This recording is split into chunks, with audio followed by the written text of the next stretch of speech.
આજે ગુજરાતમાં રાજ્યસભાની 4 બેઠકોની ચૂંટણી માટેનું જાહેરનામું થશે પ્રસિદ્ધ। નમસ્કાર, હું છું આપની સાથે સાયમા સૈયદ અને આપ જોઈ રહ્યા છો ન્યૂ ગુજરાતી ન્યૂઝ। લોકસભા ચૂંટણી પહેલા ગુજરાતમાં આગામી દિવસોએ રાજ્યસભાની 4 બેઠકો પર ચૂંટણી યોજાવા જઈ રહી છે, જેને લઈ આજે જાહેરનામું પ્રસિદ્ધ કરવામાં આવશે। મહત્વનું છે કે 27 ફેબ્રુઆરીએ યોજાનાર ચૂંટણી માટે 15 ફેબ્રુઆરીએ ઉમેદવારી પત્ર ભરવાની છેલ્લી તારીખ રહેશે। આ સાથે 20 ફેબ્રુઆરી સુધી ઉમેદવારી પરત પણ ખેંચી શકાશે। ગુજરાતમાં રાજ્યસભાની 4 બેઠકોની ચૂંટણીને લઈ હવે કવાયત શરૂ થઈ ગઈ છે। જોકે એક ચર્ચા એવી પણ છે કે ભાજપ કોઈ એક મહિલા ઉમેદવારને રાજ્યસભામાં મોકલી શકે છે। આ રાજ્યસભાની 4 બેઠકોની ચૂંટણી 27 ફેબ્રુઆરીએ યોજાશે।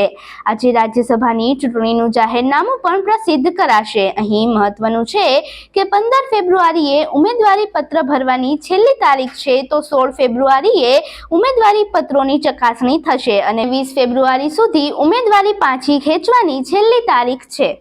આવી જ અન્ય લેટેસ્ટ અને અપડેટેડ ન્યૂઝ જોવા માટે જોડાયેલા રહો અમારી સાથે ન્યૂ ગુજરાતી ન્યૂઝ પર।